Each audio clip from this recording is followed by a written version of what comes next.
Hello and welcome to Act 5, Scene 5 of Julius Caesar. So, in this scene, Brutus is seen urging Clitus and Dardanius to take his life. When both refuse, he asks Voluminus, but he also denies. Finally, he asks Strato, who agrees to stab Brutus. When Octavius, Antony, Messala, and Lucilius enter, they find Brutus's body. Antony praises Brutus and says that he is unlike the other conspirators. And Octavius says that Brutus would be buried with all respect and honor. And they go to celebrate their victory. And this is how the scene ends. Now let's go into the line by line explanation. So Brutus says, "Come, my last few remaining friends, come, let's rest on this rock." And he sits down. Clitus says, "Stratilius showed the torchlight, but my lord, he came not back. He is or taken or slain." So he's saying that Stratilius waved the torchlight, but he did not return. So he's either taken or he is killed. So Brutus says, "Sit down, Clitus." Slaying is the word. So he is killed. It is a deed in fashion. So he's saying apparently killing has become a fashion.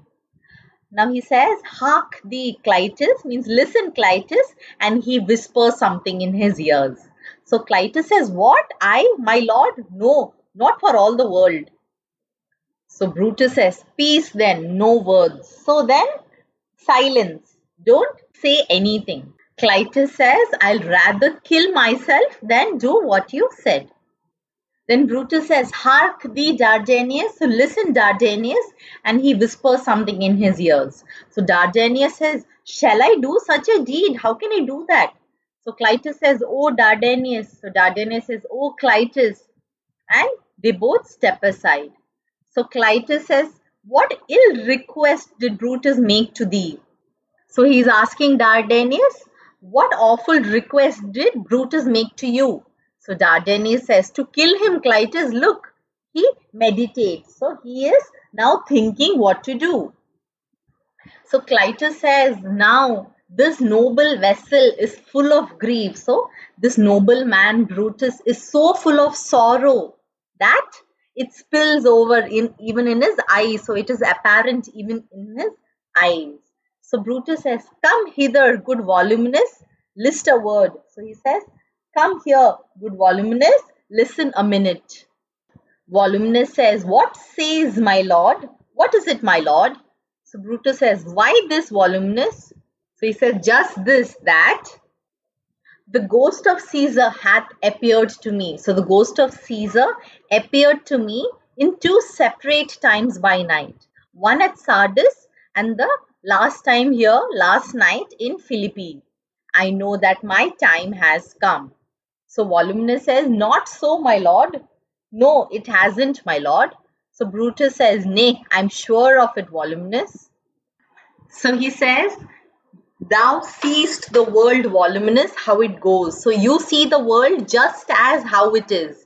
But our enemies have beat us to the pit. So he's saying our enemies have driven us to the edge of the grave. So it is more nobler to jump in ourselves than to wait till they push us into our own graves. Good Voluminus, thou knowest that we two went to school together. So you know that we two went to school together. So for at least for our old friendship's sake, I prithee, means I beg you, hold this sword's handle while I run into it. So Voluminus says, "That's not an office for a friend, my lord." So he means that's not a job for a friend, my lord. And the alarm of the war continues. So Clitus says, "Fly, fly, my lord. There is no tarrying here. So fly, fly. We can't be waiting here. We can't be found here." So Brutus says, "Farewell to you, and you, and you, Voluminus." "Strato, you have been all this while sleeping. Farewell to thee too, Strato." Then he says, "Countrymen, my heart doth joy that yet in all my life I found no man but he was true to me." So he says, my heart is rejoicing that throughout my life, I have found no man that was not true to me. So everyone were faithful. And I shall have glory even in this losing day, more than what Octavius and Mark Antony shall attain by this foul victory that they are getting. So fare you well at once. So without any further ado, I am saying farewell, because for Brutus's tongue hath almost ended his life history. So Brutus has finished speaking everything, and he has come towards his end. Night hangs upon mine eyes, means I see only darkness now in my eyes. My bones would like to rest, that have but labored to attain this hour. So I have worked hard to read up to this point, and I just would want to rest now.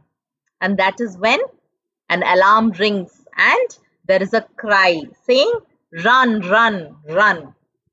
So Clitus says, run, my lord, run. So Brutus says, hence I will follow. I will follow, but all of you leave. So all exit but Brutus and Strato. So he says, I beg you, Strato, I prithee, Strato, stay thou by thy lord. Please stand by me. Thou art a fellow of good respect. So you are a person of good reputation. Thy life hath had some smack of honor in it. Your life has, if your life has some taste of honor in it, then hold my sword and turn your face away while I run upon the sword. Will you do that, Strato? So he's asking Strato to take his life. So Strato says, give me your hand first. Let me say a farewell to you, my lord. And he gives Brutus his last farewell. So Brutus says, farewell, good Strato. And Brutus run onto the sword. And Brutus's last words were, Caesar, now be still. So Caesar, now you can calm down, or you can rest. I killed not thee with half so good a will. So he's saying, I killed you with half willingly as I kill myself. And he dies. The alarm rings and enter Antony, Octavius, Messala, Lucilius and the army. So Octavius says, what man is that? Who is that?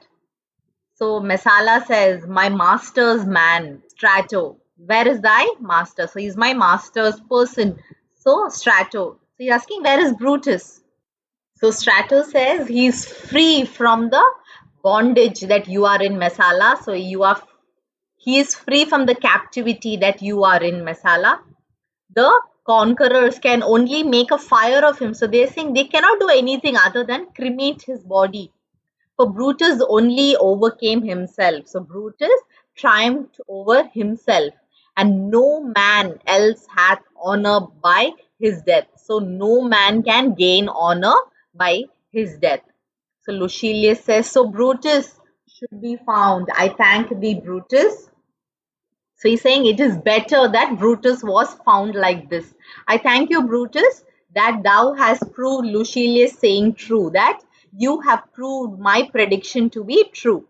So Octavius says, all that served Brutus, I will entertain them. So whoever serves Brutus, I will take them into my service. Fellow, wilt thou bestow thy time with me? So will you join me and give your time to me?